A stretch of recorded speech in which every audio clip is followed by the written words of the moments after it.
Yesus di Matius 24 ayat yang ke-36. Artinya Bapak Ibu Saudara, kalau Bapak Ibu Saudara dengar orang ngomong kemarin katanya tanggal berapa tuh, September begitu ya, sekarang udah bulan Oktober, aduh jangan-jangan kita ketinggalan loh, kita yang gak diangkat gitu, diralat katanya salah, mungkin pesawatnya delay begitu ya, jadi diralat ganti tanggal begitu, ganti tiket, bisa diralat. Tapi Alkitab mengatakan tidak ada seorang pun yang tahu hari dan saatnya, anak pun tidak, kok manusia bisa ngaku-ngaku tahu begitu kan. Yesus berkata demikian supaya apa? Supaya murid-murid itu nggak menunggu-nunggu doang, menghitung hari, duduk bengong, nggak ngapa-ngapain, sekedar menghitung H-1, H-10, H-2, H-3, enggak begitu. Terus duduk doang diam, enggak. Dan peringatan ini Bapak Ibu Saudara juga berlaku bagi kita orang-orang Kristen. Nggak perlu tahu deh mau datangnya kapan, tanggal berapa, bulan berapa, tahun berapa. Nggak perlu pasang timer di handphone kita berapa hari lagi, nggak perlu. Tetapi persoalannya adalah apakah sikap hati kita sudah benar atau belum. Percuma kita tahu kapan Yesus datang, percuma kita tahu tanggal, bulan, waktunya. Tapi kalau ketika Yesus datang, ternyata kita nggak layak, ternyata kita tidak dianggap siap, ternyata kita dianggap tidak bisa masuk ke dalam kerajaan surga. Matius 7 ayat yang ke-21 berkata, bukan orang yang berseru kepadaku, Tuhan, Tuhan, aku telah membuat banyak mukjizat. Lihat Tuhan, aku udah khotbah KKR di mana-mana, aku udah pelayanan di mana-mana. Lihat Tuhan, aku udah mempertobatkan banyak orang. Aku adalah hamba Tuhan terkenal. Aku sudah melakukan banyak hal demi nama-Mu. Bukan yang kayak gitu kata Tuhan. Nah pertanyaannya Bapak Ibu Saudara, kalau yang melayani Tuhannya aja udah seperti itu, Tuhan masih tolak. Mari cek hati kita, mari cek diri kita. Sudahkah kita sungguh-sungguh mempersiapkan diri kita? Dan bukan cuma diri kita, orang-orang yang kita sayang. Pasti kita gak tega dong ya Bapak Ibu Saudara, kalau kita udah siap, waktu kita nanti Tuhan datang, kemudian Tuhan angkat kita ke atas, dan kemudian kita lihat anak kita, suami kita, mantu, cucu yang lagi lucu-lucunya masuk, ditarik ke bawah, ke arah yang berbeda. Dan kemudian kita akan bilang, hey, bye, aku udah di surga, bye, aku udah bersama Yesus. Pasti enggak. Makanya persiapkan diri kita dan juga orang yang kita kasihi. Nah Bapak Ibu Saudara, melalui perikop yang nanti akan kita baca, Yesus berbicara tentang 3 sikap yang ditujukan pada generasi pada waktu itu dan generasi kita pada sekarang. Boleh tolong dibacakan ayat yang ke-34, Matius 24 ayat 34. Matius 24 ayat ke-34.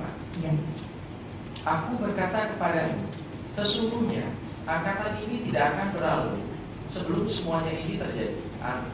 Ya, terima kasih. Nah, kata semuanya itu artinya apa? Artinya terhadap tribulation atau penderitaan besar, penyiksaan besar, pokoknya masa yang gak enak, masa-masa yang menyakitkan, masa-masa yang menyeramkan, apapun itu namanya, saya gak peduli mau bahasa kerennya atau bahasa apanya. Pokoknya dalam masa itu berharaplah saudara tidak ada di sana. Mau tahu jelasnya? Balik ke ayat 4 sampai 29. Matius 24 ayat 4 sampai 29. Dan Bapak Ibu Saudara bisa baca betapa mengerikannya. Dan Yesus berkata, semuanya itu tidak akan berlalu sebelum generasi ini hadir. Nah pertanyaannya, apa sih yang Yesus ajarkan kepada generasi itu untuk bertahan menghadapi kedatangan Kristus? 3 sikap. Yang pertama kita lihat Matius 24 ayat 37 sampai yang ke-42. Minta tolong dibacakan. Matius 24 ayat 37 sampai 42. Matius 24 ayat 37 sampai 42. Ya. Nasihat supaya berjaga-jaga.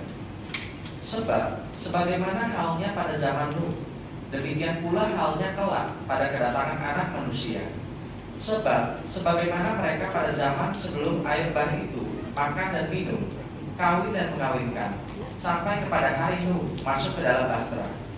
Dan mereka tidak tahu akan sesuatu sebelum air bah itu datang dan melenyapkan mereka semua. demikian pula lah halnya kelak pada kedatangan Anak Manusia. Pada waktu itu, kalau ada 2 orang di ladang, yang seorang akan dibawa dan yang lain akan ditinggalkan. Kalau ada 2 orang perempuan sedang memutar batu kilangan, yang seorang akan dibawa dan yang lain akan ditinggalkan. Karena itu, berjaga-jagalah, sebab kamu tidak tahu pada hari Anak Tuhanmu datang. Amin. Ya, terima kasih. Jadi sikap yang pertama yang Yesus ajarkan dari perikop yang kita baca ini adalah jangan cuek, jangan bebal. Mau lebih parah lagi, jangan dablek. Dalam bagian ini, Bapak Ibu Saudara, Yesus memakai kisah apa? Nuh pada waktu itu. Bapak Ibu Saudara tentu masih ingat ya, kisah Nuh ya. Contoh Yesus pakai kisah Nuh. Dia menyoroti sikap orang-orang pada waktu itu yang cuek, yang masa bodoh, yang tidak peduli, yang bebal, yang dablek terhadap peringatan akan datang air bah. Mereka tidak ada perhatiannya, mereka tidak tertarik dengan hal-hal tentang Allah. Padahal tugas Nuh dan keluarga pada waktu itu, selain daripada membuat bahtera yang luar biasa besarnya itu, mereka juga harus menyampaikan peringatan. Woi, nanti ada air bah. Woi, nanti ada air bah. Itu yang harus mereka lakukan. Tetapi bukannya mereka percaya, orang-orang sekitar Nuh, kecuali 8 orang keluarga Nuh ini, mereka meledek. Kalau orang bilang ngeyel, dikasih tahu yang benar malah nggak percaya. Dikasih tahu fakta yang akan terjadi, dikasih peringatan, dikasih nasihat, dikasih wejangan, malah nggak percaya. Mereka malah meledek Nuh. Mungkin melempari dia dengan batu, mungkin meledek dia, mungkin mensabotase bahtera yang dia buat, mungkin ngomongin istrinya, anaknya, matunya dan segala macam. Tetapi pada akhirnya yang percaya, yang selamat. Nuh, istrinya, berapa orang anaknya? 4 atau 3 Bu? Nah, matunya berapa? Semuanya berapa total? 8. Kalau saya tanya berapa jumlah binatangnya, nggak usah pusing hitungnya. Kita nggak pulang-pulang nanti. Nah, sikap cuek orang-orang pada zaman Nuh itu juga Bapak Ibu Saudara kelihatan pada zaman ini. Coba colek kiri kanannya, bukan lo kan yang cuek. Colek kiri kanannya, biar sadar, bukan lo kan yang cuek. Nah, pada zaman ini kalau kita lihat banyak orang yang menolak mengenal Yesus. Lihat kiri kanan depan belakang Bapak Ibu Saudara, masih ada nggak kursi yang kosong? Masih. Gimana caranya supaya nggak ada yang kosong? Diangkatin kursinya biar nggak ada. Enggak, itu bukan caranya ya Bapak Ibu Saudara. Jadi artinya kita masih punya tugas toh. Masih banyak orang Kristen yang pada hari Minggu ini tidak beribadah. Contohnya saja mungkin yang biasa ibadah di sini. Kiri kanan depan belakang kita, saudara kita, suami kita, anak kita, istri, mantu, ipar dan sebagainya, kemana mereka? Mereka menolak. Padahal pada waktu Yesus hidup waktu itu, apa sih yang Yesus lakukan? Mengubah air jadi anggur. Ya.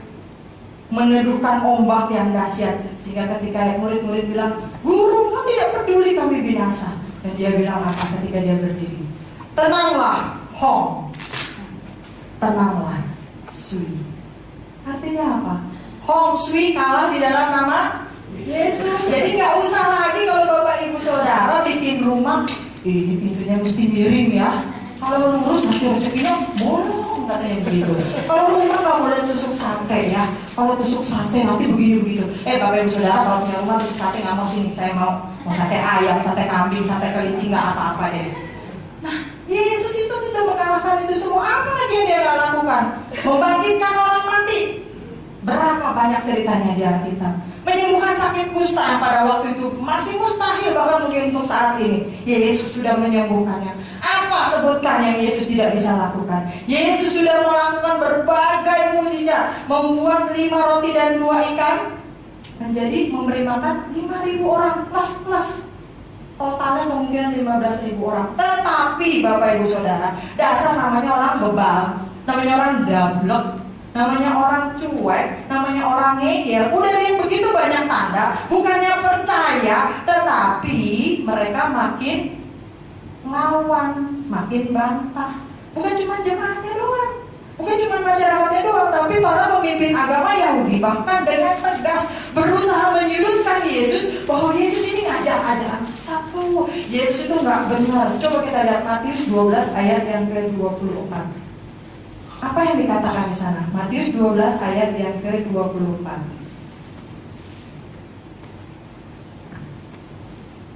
Matius 12 ayat 24. Tetapi ketika orang Farisi mendengarnya, mereka berkata, dengan Beelzebul, penghulu setan, ia mengusir setan. Amin. Ya, terima kasih. Waktu Yesus justru sudah melakukan banyak hal, melakukan banyak kebaikan bagi orang lain, menunjukkan kuasanya bahwa dia sungguh-sungguh anak Allah yang hidup. Bukannya, ya, semua datang-datang sama Yesus, semua berdiri sama Yesus. Enggak, Bapak Ibu Saudara. Malah para pemimpin agama bilang, jangan ikutin tuh kuasa setan tuh, lihat tuh ya, sesat tuh ya, lihat tuh, nggak benar tuh. Nah, kondisi manusia yang penuh dosa, materialistis, merasa hebat diri sendiri, yang penuh kuasa, penuh gagah, sehingga nggak perlu lagi Tuhan dalam hidup mereka, itu telah membutakan mata manusia terhadap kebenaran firman Allah. Walaupun Yesus melakukan banyak hal, walaupun Yesus berjalan, hidup di tengah-tengah manusia itu, hidup bersama mereka, melakukan banyak hal bersama mereka, mengajar mereka, tetapi kebenaran itu tidak bisa mereka lihat, tidak bisa mereka terima. Bahkan mereka menolak karena hati mereka sudah dikuasai oleh kejahatan. Bapak Ibu Saudara, orang zaman sekarang juga begitu. Coba mau tes, gampang, nggak perlu sebut nama Yesus dulu. Bapak Ibu Saudara naik kendaraan bermotor, kalau lihat ada orang yang melanggar lampu lalu lintas atau melewatin zebra cross ya, waktu di lampu merah, coba deh sesama pengendara motor, mas munduran mas, melewatin itu mas garis, kira-kira dia akan bilang, oh iya terima kasih udah diingetin, terus dia mundur, begitu? Gimana reaksinya? Apa lu? Motor gue mau di sini, kenapa sih? Mau polisi toh, polisi aja nggak ribut, capek lu. Yang ada malah itu bisa digabungin orang. Itu contoh yang sederhana, Bapak Ibu Saudara. Gak perlu bicara yang hal tentang Injil dulu, tentang hal yang di depan mata dulu aja, peraturan lalu lintas. Coba deh Bapak Ibu Saudara, kalau kita parkir mobil, sebelum kita turun, tiba-tiba itu mobil sebelah dibuka, burak gitu. Terus kita masih sabar, buka kaca. Pak, tolong ya, buka pintunya pelan-pelan Pak. Kejeduk mobil saya benjol Pak. Padahal harusnya kita marah ya. Kira-kira gimana reaksi dia? Makasih ya, aduh benjol ya, aduh lecet, nanti saya rapin ya, saya bawa ke bengkel. Boro-boro, nehis berikiti kata orang. Yang ada apa? Allah, baru begitu aja kayak mobil harganya berapa aja lu, mahal juga mobil gua, jadi panjang. Kenapa? Karena hati orang zaman sekarang itu sudah dikuasai oleh kejahatan, sehingga tanpa kita berbicara hal tentang firman Tuhan aja, hal yang umum saja mereka otomatis bawaannya menolak. Apapun yang ditampilkan baik, menolak. Nah, pada zaman Yesus, orang Farisi dan orang Saduki datang menghadap Yesus. Matius 16 ayat yang ke-1 sampai yang ke-3. Matius 16 ayat yang ke-1 sampai yang ke-3. Coba kita lihat apa yang mereka percakapkan. Matius 16 ayat 1 sampai 3. Orang Farisi dan Saduki meminta tanda. Kemudian datanglah orang-orang Farisi dan Saduki hendak mencobai Yesus. Mereka meminta supaya ia memperlihatkan suatu tanda dari sorga kepada mereka. Tetapi jawab Yesus, pada petang hari, karena langit merah, kamu berkata hari akan cerah. Dan pada pagi hari, karena langit merah dan redup, kamu berkata hari buruk. Rupa langit kamu tahu, membedakannya, tetapi tanda-tanda zaman tidak. Amin. Iya, terima kasih. Nah, semasa hidupnya Yesus tadi sudah berulang kali melakukan mukjizat, tapi pemimpin agama menolak mengakui dia karena hati mereka sudah dipasangi perisai, menolak apapun tentang Yesus, sehingga gak ada satu tanda pun yang bisa membuat mereka percaya. Tapi di ayat yang ke-14, Matius 16 ayat yang ke-14, ayat yang ke-4, Yesus tahu. Yesus bilang apa? Angkatan yang jahat dan tidak setia ini menuntut suatu tanda, sama seperti kita kan? Apa sih Tuhan tanda kedatanganmu? Tapi kepada mereka tidak akan diberikan tanda selain tanda Nabi Yunus. Lalu Yesus nggak nungguin, Yesus langsung aja meloyor pergi. Udah mau ngerti, syukur. Enggak, ya udah. Kenapa? Karena percuma. Semua yang sudah dilakukan tetap tidak bisa melembutkan hati mereka, membuat mereka percaya. Tetapi seolah-olah seperti melemparkan bensin ke api, malah makin berkobar, makin ngeyel. Di dalam Matius 24 ayat yang ke-37, Matius 24 ayat yang ke-37, Yesus berkata, sebab sebagaimana halnya pada zaman Nuh, demikian pula halnya kelak pada kedatangan anak manusia. Artinya apa Bapak Ibu Saudara? Artinya Yesus ini udah ngasih contoh bahwa manusia yang bebal, yang bodoh, yang cuek pada zaman Nuh itu, yang waktu itu ketinggalan masuk ke dalam bahtera, bahkan saat waktu itu mungkin sudah mulai hujan, karena kita percaya kan hujan nggak langsung wur gitu ya, mungkin rintik-rintik dulu, mungkin langsung menjadi hujan medium, kemudian makin lama makin lebat dan berlangsung selama 40 hari. Banjir itu gak langsung bur naik begitu kan, itu pelan-pelan. Walaupun udah mulai ada tanda-tanda, tetapi mereka tetap mengeraskan hati. Itu namanya orang bodoh, orang bebal, orang dablek. Nah, perjuangan Nuh dan keluarga itu patut kok kita acungi jempol Bapak Ibu Saudara. Kenapa? Karena Bapak Ibu Saudara tadi sudah saya katakan, selain mereka sibuk membangun bahtera raksasa sesuai dengan aturan Tuhan, sesuai dengan ukuran Tuhan, mereka juga harus memperingatkan orang lainnya. Itu bukan 1, 2, 3, 4, 5 hari loh Bapak Ibu Saudara. Waktu pertama nama Nuh muncul di Alkitab, kalau Bapak Ibu Saudara nanti lihat, itu umurnya kira-kira 500 tahun. Dan kemudian ketika Nuh dan keluarga masuk ke dalam bahtera, umurnya kira-kira 600 tahun. Jadi ada peneliti yang mengatakan kira-kira selama 100 atau 120 tahun rentang waktunya bahtera itu dibangun. Dan selama 100 atau 120 tahun itu Nuh dan keluarganya memberitakan peringatan firman Tuhan, bertobat, ayo masuk ke bahtera, nanti ada air bah, Tuhan mau menghapuskan manusia, bla bla bla. Selama 100 tahun. Ada yang percaya? Ada yang bertobat? Ada yang ikut masuk ke bahtera? Jadi gak usah heran Bapak Ibu Saudara, kalau sekarang ini kita ngajakin orang ke gereja juga susah.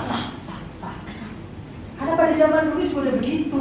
Makanya Yesus bilang apa? Orang-orang di zaman Nuh itu terulang kembali, sejarah itu terulang. Tapi walaupun demikian mereka gak peduli. Sampai akhirnya apa? Bahtera itu ditutup, dan bukan Nuh yang tutup Bapak Ibu Saudara.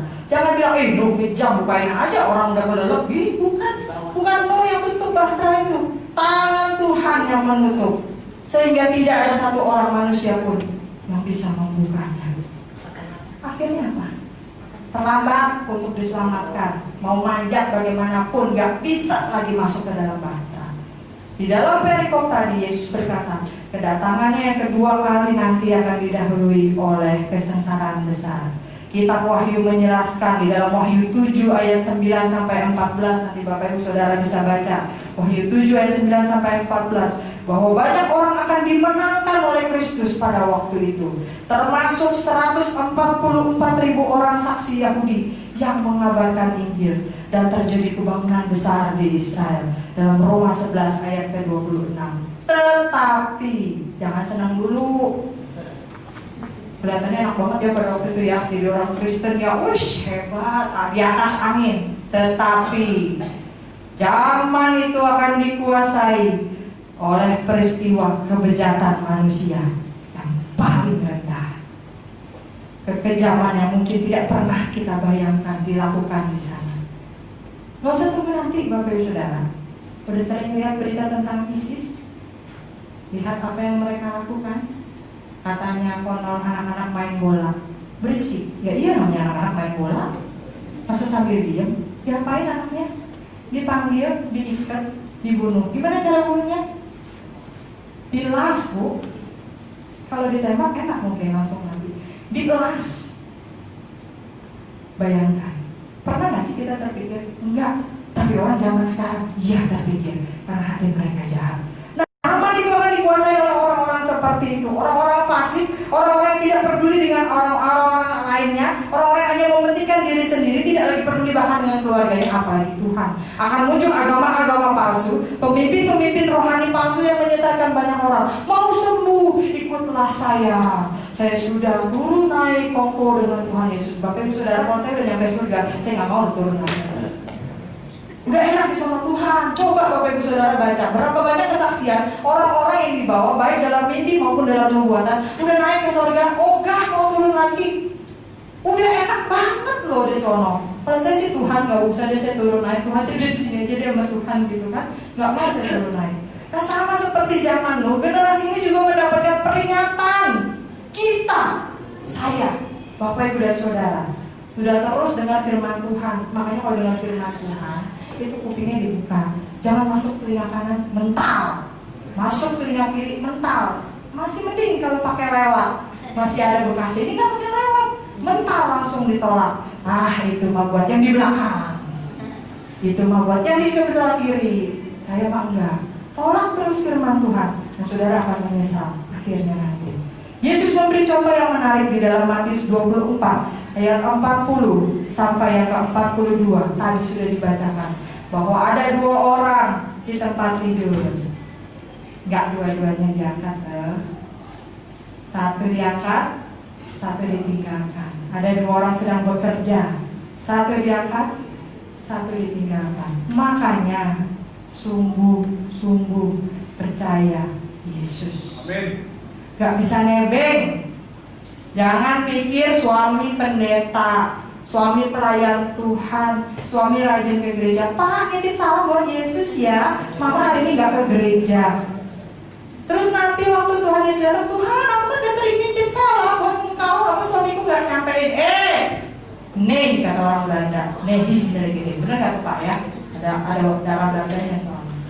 Enggak pakai kebodohan, ibu-ibu. Masing-masing setiap orang. Artinya kalau Bapak Ibu Saudara tidak percaya Yesus, gak bisa nebeng. Anak gak bisa nebeng sama orang tua gak bisa nebeng sama anak.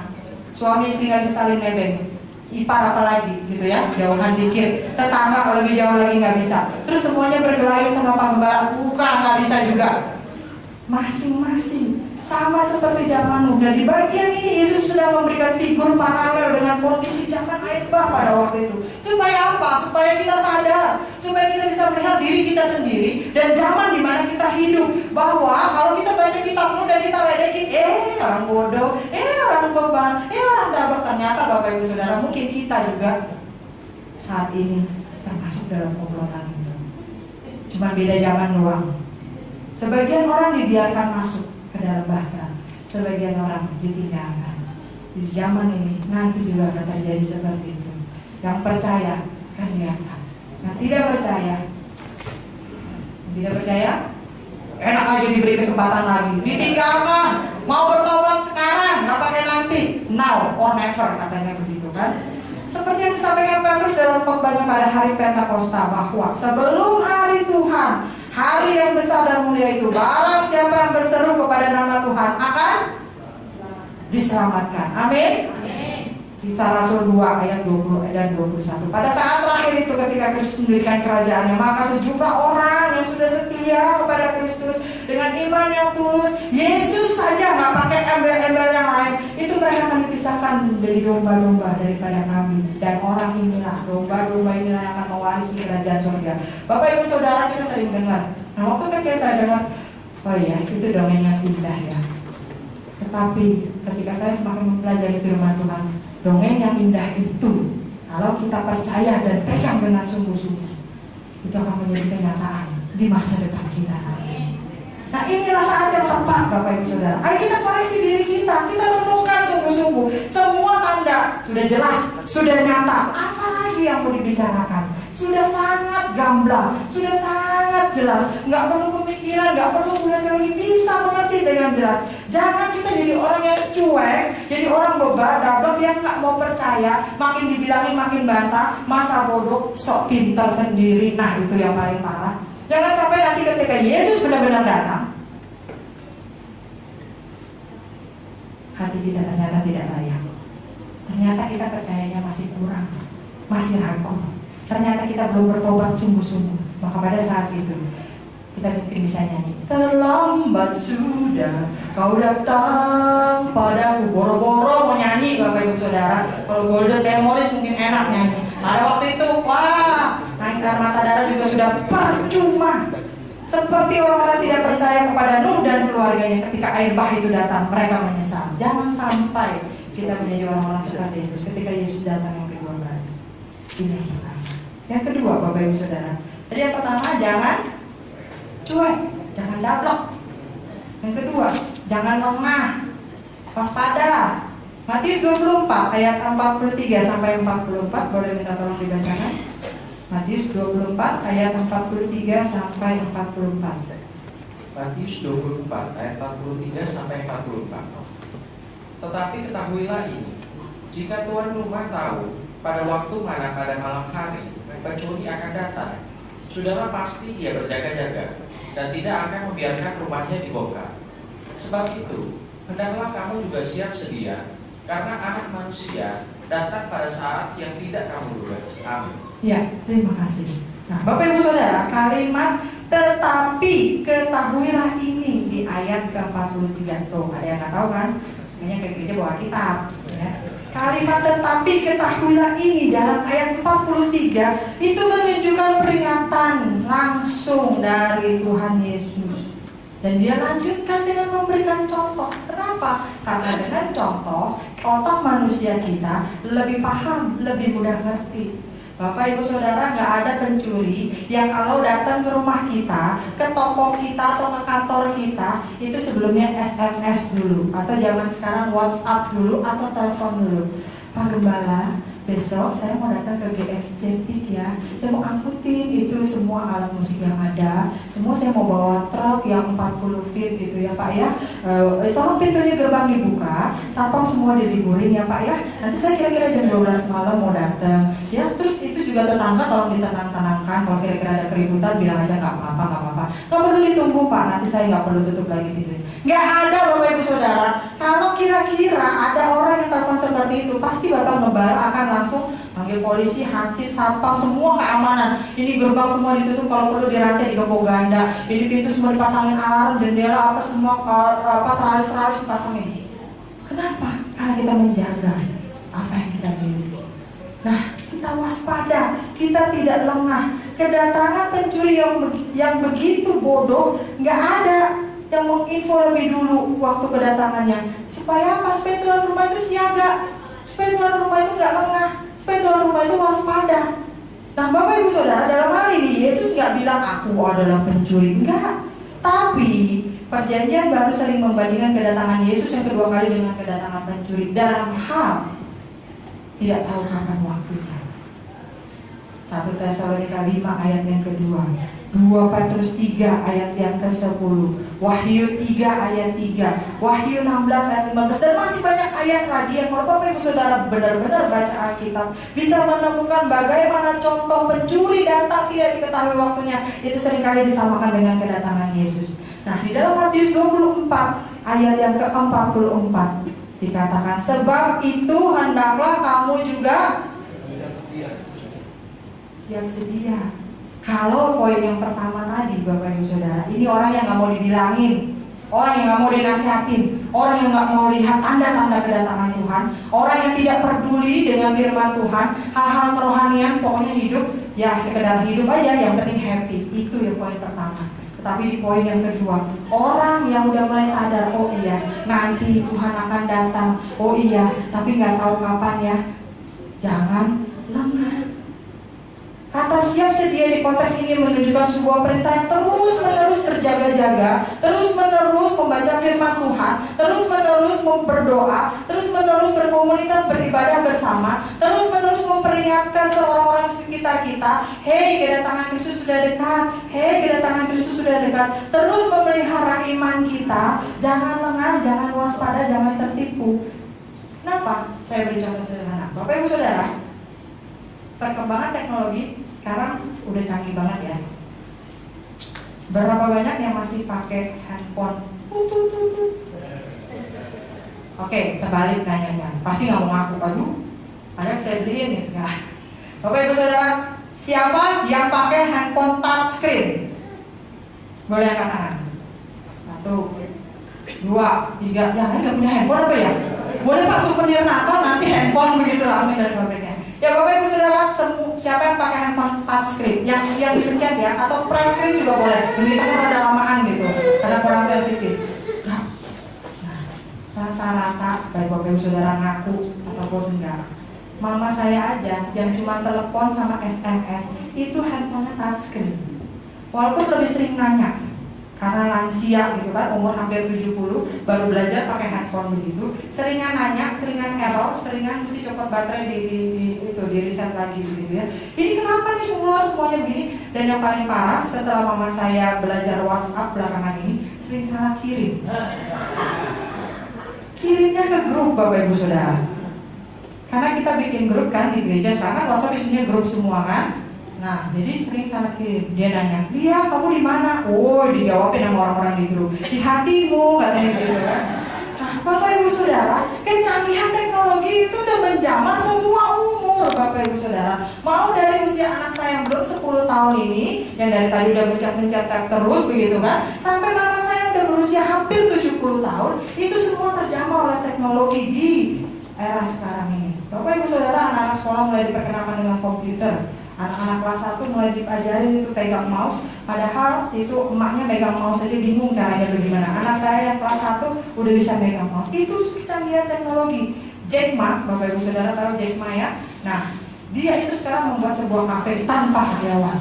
Semuanya hanya dengan pesen. Bapak Ibu Saudara mau nasi goreng, apa menu semua ada di situ, dan dia sendiri yang menjalankannya hanya dengan aplikasi. Kecanggihan teknologi luar biasa. Bapak Ibu Saudara tahu dari ini bukan promosi, tapi sekarang ada aplikasi yang namanya Sakuku. Sakuku itu kalau Bapak Ibu Saudara isi, nanti Bapak Ibu Saudara bisa pergi misalkan beli ke toko tertentu, toko itu akan mengeprint barcode dan Bapak Ibu Saudara tinggal scan barcode tersebut, saldo nggak usah bayar pakai duit, nggak usah bayar pakai kartu, itu saldo dari Sakuku Saudara yang tersimpan di rekening itu akan langsung kepotong. Jadi kalau beberapa waktu yang lalu Bapak Ibu Saudara terkesan-kesan, terperangah, terkejut-kejut dengan peristiwa bagaimana orang di Cina itu bisa beli rumah, bisa beli mobil, bisa beli apapun hanya dengan scan barcode, makanya semua scan barcode. Nah sekarang di Indonesia sudah ada yang namanya seperti itu. Atau mungkin T-Cash mirip-mirip seperti itu. Tapi yang saya tahu yang sekarang lagi tren adalah Sakuku. Bisa, yang nggak bisa cuma apa? Kalau nggak ada saldonya. Jadi apapun yang Bapak Ibu Saudara beli itu bisa di-scan barcode yang begitu. Nah kecanggihan teknologi seperti itu semuanya sudah diatur oleh komputer, malah semakin membuai manusia, semakin membuat manusia terlena, semakin membuat manusia itu betah tinggal di dunia ini. Dan kedatangan Tuhan itu makin lama sih lama. Saya udah dengar itu dari kecil, sekarang saya udah punya cucu.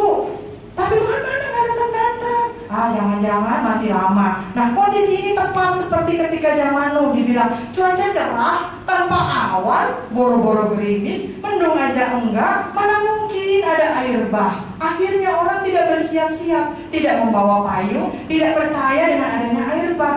Dibilang Nuh gila, masa bangun bahtera di atas gunung, bangun bahtera tuh harusnya di pantai, dekat air, nanti ada air bah. Mana boro-boro air bah? Cerah begini, kering kerontan kok. Dalam konteks ayat ini, siap sedia merupakan syarat, sekali lagi, merupakan syarat agar seseorang diselamatkan. Artinya kalau dilakukan, dia selamat. Kalau tidak dilakukan, tidak selamat. Kesiapan rohani kita untuk bisa berjumpa dengan Kristus bukan lagi sebagai bayi yang lahir ketika dia datang ke dalam dunia. Ya lucu ya, kemudian lahir di kandang domba. Enggak, karena nanti kedatangan Kristus yang kedua kali Bapak Ibu Saudara. Dia datang sebagai Raja, sebagai Tuhan, dan ingat, sebagai Hakim. Itu yang seringkali orang lupa. Saudara mungkin gak bisa lagi cubit-cubit pipinya lucu, enggak. Saudara mungkin akan takut karena dia yang akan menghakimi dosa-dosa saudara. Dosa mungkin yang tersimpan di lubuk hati yang terdalam yang tidak pernah diketahui oleh orang terdekat sekalipun. Pada saat itu akan dibukakan semuanya. Setiap orang akan melihat kedatangannya pada akhir zaman. Dan Yesus sekali lagi menegaskan fakta bahwa tidak ada seorang pun di bumi ini yang mengetahui kapan saatnya. Bahkan orang bijak, orang saleh pun gak bisa nerka, gak bisa nebak. Tuhan Yesus berkata di dalam Matius 24 ayat 36 yang tadi sudah kita baca, Anak manusia datang pada saat yang tidak dapat kamu duga. Tiba-tiba dia akan berkata, surprise! Gitu kan? Tergantung, kalau saudara siap, surprise itu akan menjadi menyenangkan. Tapi kalau saudara tidak siap, surprise itu menjadi kejutan yang tidak menyenangkan. Nah itulah makanya poin yang kedua, jangan lengah, waspada, karena ketika saatnya tiba maka kita akan selamat. Jangan-jangan selama ini kita udah jadi orang Kristen puluhan tahun, bahkan bukan dari kecil, dari sebelum lahir udah dibawa sama mama ke gereja gitu kan, udah diajak kebaktian di dalam perut, tapi ternyata ketika Tuhan datang sia-sia semuanya. Jangan lengah. Jadi orang Kristen udah ditindas, diintimidasi, dimusuhi, didiskriminasi. Udah gak enak ya di dunia ini ya. Jangan sampai nanti waktu Tuhan datang ternyata kita lemah, kita tidak siap. Lukas menyampaikan peringatan yang mirip dengan Yesus di dalam Lukas 12 ayat 35 sampai 37. Boleh tolong dibacakan? Lukas 12 ayat 35 sampai 37.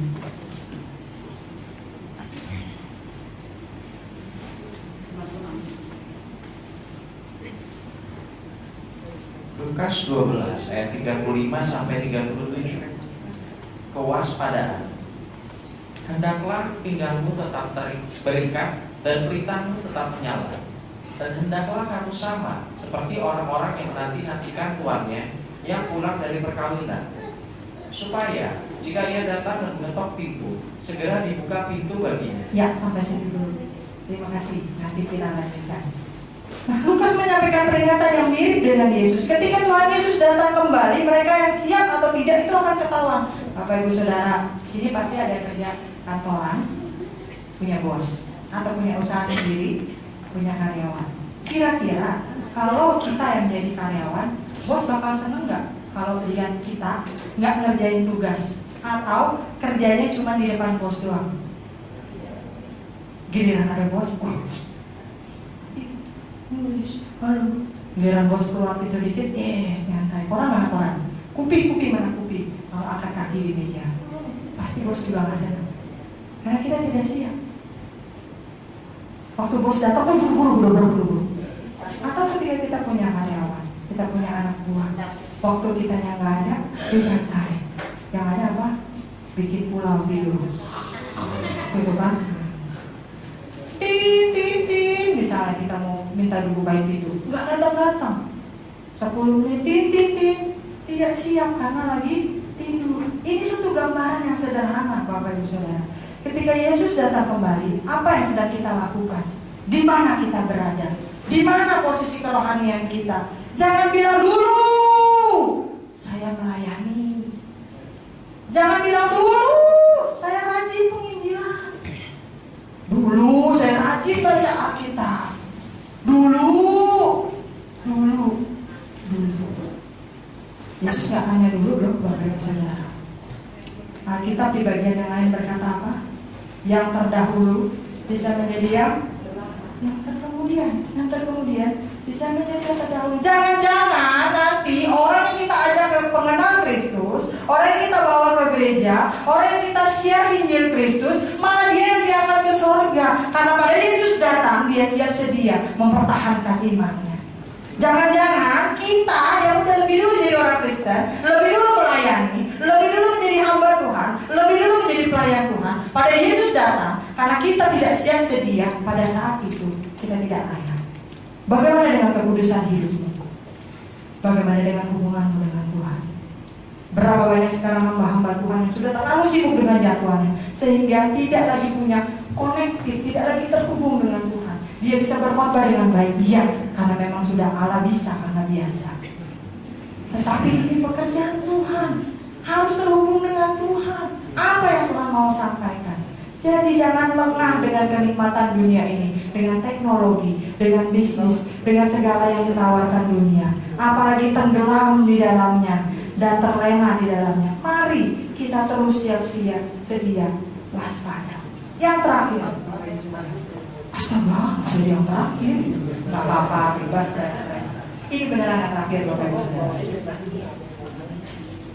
Matius 24 ayat 45 sampai 51. Matius 24 ayat 45 sampai 51. Ya. Perumpamaan tentang hamba yang setia dan hamba yang jahat. Siapakah hamba yang setia dan bijaksana yang diangkat oleh tuannya atas orang-orangnya untuk memberikan mereka makanan pada waktunya? Berbahagialah hamba yang didapati tuannya melakukan tugasnya itu ketika tuannya itu datang. Aku berkata kepadamu, sesungguhnya tuannya itu akan mengangkat dia jadi pengawas segala miliknya.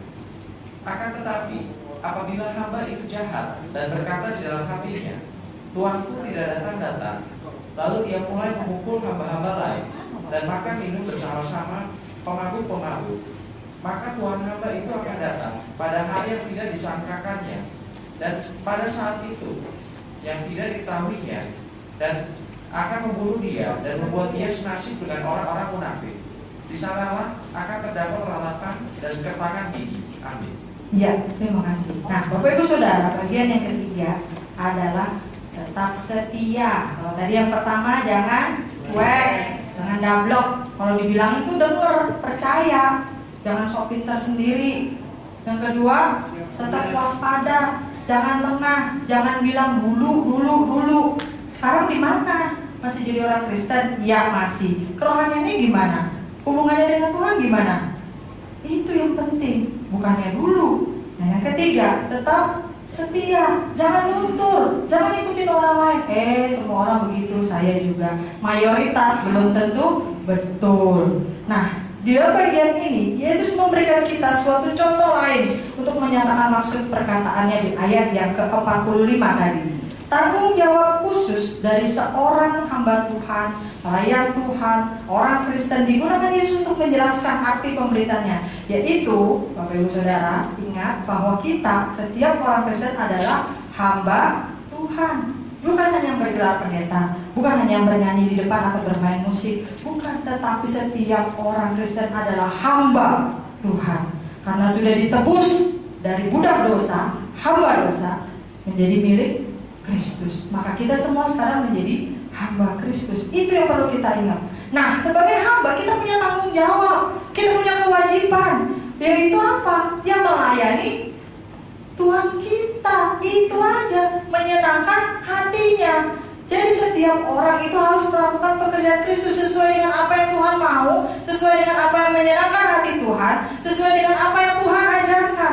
Nafas kita, talenta kita, energi kita, karunia kita, harta kita, waktu kita, apapun yang kita miliki harus dipakai untuk melayani Dia dan bagi kemuliaan namanya. Itu aja. Kenapa? Karena semuanya berasal dari Dia. Bapak Ibu Saudara bisa sebutkan satu saja yang saudara miliki, baik itu materi non materi, yang tidak berasal dari Tuhan.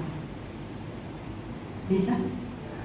Mau bilang kesehatan, karena saya rajin ke gym 8 hari seminggu, padahal seminggu cuma 7 hari gitu kan. Jadi 8 hari saking rajinnya begitu. Kesehatan, berapa banyak olahragawan yang juga terkena sakit jantung dan check out, mati. Kalau Tuhan kasih satu penyakit aja, badan yang begitu bagus dilatih bertahun-tahun bisa hancur. Tidak ada apapun yang kita bisa nikmati, yang bisa kita miliki, yang tidak berasal dari Tuhan. Makanya di dalam ayat 46 sampai 47 Yesus menyebutkan orang-orang percaya yang didapati setia kepada Tuhannya, tetap melakukan tugas dengan baik, akhirnya diangkat menjadi pengawas. Bukankah itu juga yang terjadi dalam dunia kita? Kalau kita melakukan pekerjaan pertama-tama dengan setia, lama-lama bos lihat, lama-lama tuan lihat, nyonya lihat, lama-lama teman lihat, lama-lama supervisor lihat, manajer lihat, kita dipromosi. Begitu juga dengan Tuhan. Mulai mungkin dari nyapu gereja, nyedot pakai vakum cleaner, setia, lama-lama coba dikasih jabatan yang lain, dikasih tugas yang lain, setia dengan perkara yang kecil. Nah, seluruh warisan kerajaan Allah mutlak diberikan kepada saya, Bapak, Ibu dan Saudara, yang tetap setia ketika Yesus datang. Nah, Bapak Ibu Saudara, orang yang tidak percaya itu diibaratkan dengan hamba yang jahat, tadi sudah dibacakan. Sehingga apa? Dia pikir Tuhannya itu gak ada di sini, dia pikir Tuhannya itu gak tahu, dia pikir Tuhannya itu gak ngeliat apa yang dia kerjakan. merasakan. Walaupun zaman dulu belum ada CCTV, belum ada live, belum ada Instastory dan sebagainya, tapi Tuhannya itu tahu apa yang dilakukan. Jadi selama di zaman akhir, orang fasik akan tetap mempertahankan kondisi mereka yang berdosa, yang dablek itu tadi. Tegar tengkuk tetap, cuek tetap, malah mencobai kesabaran Tuhan tetap. Tetapi sebagian yang lainnya akan sadar dosa mereka. Iya, aku orang berdosa, Tuhan akan segera datang. Aku butuh juru selamat. Aku menyesali dosa-dosa aku sebelum hari penghakiman. Tapi cuma sampai di situ. Karena dia pikir Tuhan datang masih lama. Masih lama. Betul kan? Coba saya mau tanya, siapa sini yang paling, maaf, Bapak Gembala, boleh tanya sedikit ya. Bapak Gembala dengar kedatangan Kristus ketika usia berapa? Kira-kira coba 12 tahun. Boleh tahu sekarang udah usia berapa Pak? Jadi kira-kira dari usia 12 sampai 6 tahun, 54 tahun. Kedatangan Kristus sudah dekat. Kedatangan Kristus sudah dekat.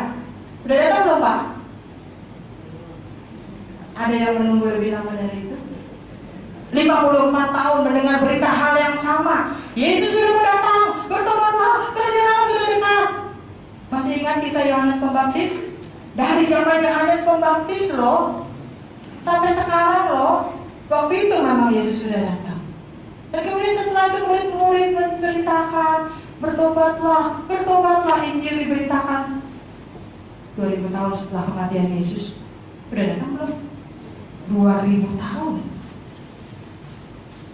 Kira-kira kalau manusia menunggu selama itu, luntur gak imannya? Dulu ada lagu namanya Di Teluk Bayu Permai, gitu kan, nunggu pacar gitu ya. Nah itu katanya nungguin pacar. Bisa lama gak datang-datang, luntur, married sama yang lain. Nah ini 2000 sekian tahun kita mendengar berita yang sama. Yesus akan segera datang, kerajaan Allah sudah dekat. Mana datang-datang? Mana?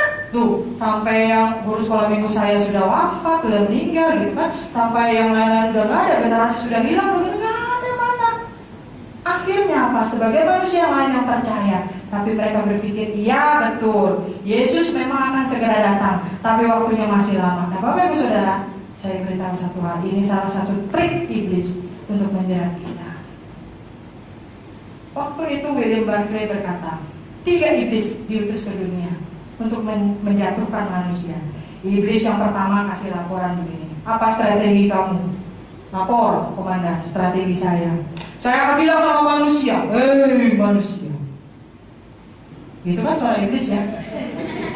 Suara iblis gak ada yang, manusia gitu, gak ada yang gitu, gak ada yang takut. Manusia, tidak ada Allah, tidak ada Allah, tidak ada surga, tidak ada neraka, tidak ada yang namanya akhirat, tidak ada yang namanya dunia kiamat. Itu strategi saya komandan. Kemudian komandannya bilang apa? Basi. Yang kayak begitu, waktu udah sering diomongin, manusia itu zaman sekarang, manusia zaman now, itu udah pinter, gak akan percaya lagi dengan yang namanya begitu. Mereka udah tahu ada Allah, ada iblis, ada lu iblis, katanya gitu kan. Mereka udah tahu, ada surga, ada neraka, udah tahu. Pikirin lagi, datang iblis kedua, lapor komandan, ya apa strategi kamu? Saya akan katakan, tidak ada.